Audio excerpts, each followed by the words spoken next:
এই এপিসোডে আমরা আলোচনা করব পাইথনের স্ট্রিং ফরম্যাটিং নিয়ে, যেটা আমাদের প্রায়শই অনেক জায়গায় ব্যবহার করা প্রয়োজন হবে এবং এটা খুব ইম্পর্টেন্ট একটা টপিক।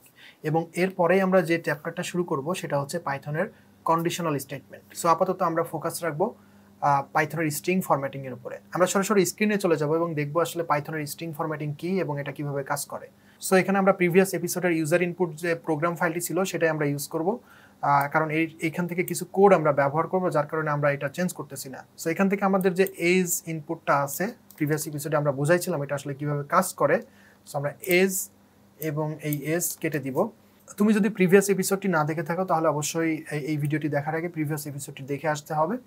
সো আমরা এখানে দেখতেছি দুইটা নাম্বার রয়েছে, আমরা ইনপুট থেকে নিচ্ছি, ইউজার ইনপুট থেকে নিচ্ছি কিবোর্ড থেকে, এবং তারপরে সেই দুইটা নাম্বারকে আমরা ইন্টিজারে কনভার্ট করে দেন আমরা সাম করতেছি এবং সেই সামটা ফাইনালি প্রিন্ট করতেছি। যদি আমরা এই আউটপুটটা একটু দেখতে চাই তাহলে দেখব ইন্টার ফার্স্ট নাম্বার 10 অ্যান্ড 13 যদি আমরা দেই তাহলে আমরা পাচ্ছি আউটপুটে 40। তাহলে এই প্রোগ্রামের কাজ হচ্ছে দুইটা নাম্বার কিবোর্ড থেকে নেওয়া এবং সেই দুটাকে যোগ করে কনসোলে প্রিন্ট করা। এখন আমরা দেখব এখানে স্ট্রিং ফরম্যাটিংটা আসলে কি এবং সেটা আমরা কিভাবে এখানে ইউজ করতে পারি। এখানে দেখতে পাচ্ছ যে আমাদের আউটপুট হিসেবে 40 আসছে, বাট তুমি এখানে সামহাও একটা মেসেজের সঙ্গে এই রেজাল্টটা দেখাতে চাও। সে ফর এক্সাম্পল তুমি এখানে বলতে চাও যা দ্য সাম ইজ 40, এই যে একটা মেসেজের সঙ্গে তুমি দেখাতে চাও, তাহলে অবশ্যই আমাদের এখানে একটা স্ট্রিং নিয়ে আসতে হবে দ্য সাম ইজ। সো এখানে আমি যদি বলি যে রেজাল্ট রেস ইকুয়াল, আমি বললাম একটা স্ট্রিং নিলাম দ্য সাম ইজ, তুমি এখানে দেখাবা এইভাবে দ্য সাম ইজ 40, বাট এই নাম্বারের ভেরিয়েন্টের উপরে ভিত্তি করে কিন্তু এই মানটা চেঞ্জ হতে পারে। সো আমাদের এখানে ডাইনামিক কোনো কিছু নিয়ে আসতে হবে। এটার জন্য আমরা পাইথনের স্ট্রিং কনক্যাটেনেশনটা আমরা ব্যবহার করতে পারি। এখানে কনক্যাটেনেশন বলতে বোঝানো হচ্ছে দুইটা স্ট্রিংকে যখন তুমি যোগ করবা তখন ওই দুইটা স্ট্রিং পাশাপাশি বসে যাবে। সো তুমি যদি এখানে বলো প্লাস সাম, এখন লক্ষ্য করো যে সাম কিন্তু হচ্ছে একটা ইন্টিজার সংখ্যা বা একটা integer number, are the some is এটা কিন্তু একটা স্ট্রিং। এবং আমরা পূর্ববর্তী এপিসোডগুলোতে দেখে এসেছি যে দুইটা আলাদা ধরনের ডেটা টাইপ কখনো যোগ করা যায় না। সো এই সামকে আমাদের এখানে স্ট্রিং ডেটা টাইপে রূপান্তর করতে হবে ডেটা টাইপ ক্যাস্টিং এর মাধ্যমে। সো আমরা জানি যে str ফাংশনের মধ্যে যে কোনো ডেটা টাইপ দিলে সেটা স্ট্রিং হয়ে যায়।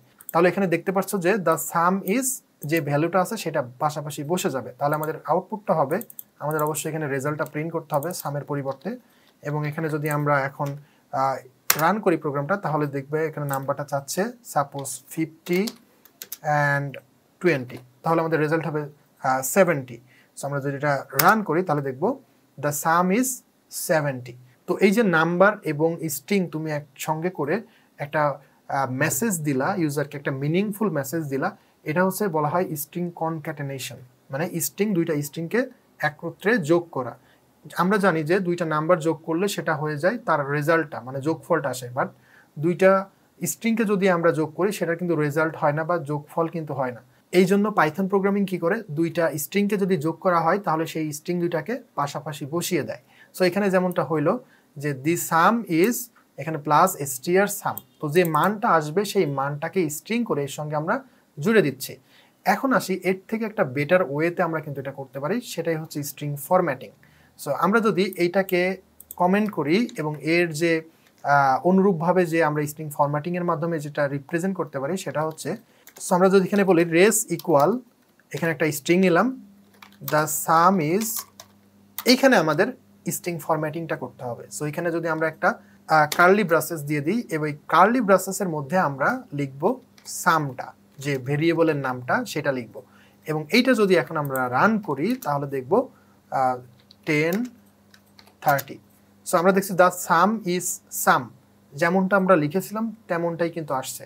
কিন্তু স্ট্রিং ফরম্যাটিং যখন তুমি করবা তখন জাস্ট এই স্ট্রিং এর শুরু করার আগে একটা এফ দিয়ে দিতে হবে।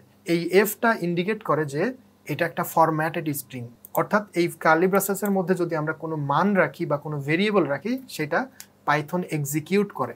সো আমরা এখানে সাম রাখছি, সাম হচ্ছে একটা ভ্যালিড ভেরিয়েবল এবং এই ভেরিয়েবলের মান যেটা সেটা কিন্তু এখানে বসে যাচ্ছে এবং আলটিমেটলি আমাদের এই মেসেজটা তৈরি হয়ে যাচ্ছে। সো আমরা কেন এটা দেখালাম, কারণ আমরা যখন প্রোগ্রামিং করব তখন বিভিন্ন মেসেজ আমরা যখন মিনিংফুল ওয়েতে দেখাতে যাব তখন কিন্তু আমাদের এই স্ট্রিং ফরম্যাটিংটা ব্যবহার করলে জিনিসটা খুবই সহজ হয়ে যাবে। সো এখন আমরা যদি দেখি যে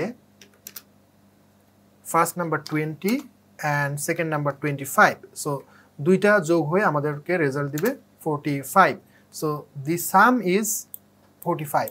সো এখানে আমরা যে সুবিধাটা পাইলাম সেটা হচ্ছে স্ট্রিং কনক্যাট করার সময় আমাদের কিন্তু যে কোনো নাম্বার যদি থাকে সেটাকে কিন্তু আমাদের স্ট্রিংয়ে পরিবর্তন করা লাগছিল এবং মাঝখানে একটা প্লাস চিহ্ন দেওয়ার একটা ঝামেলা ছিল।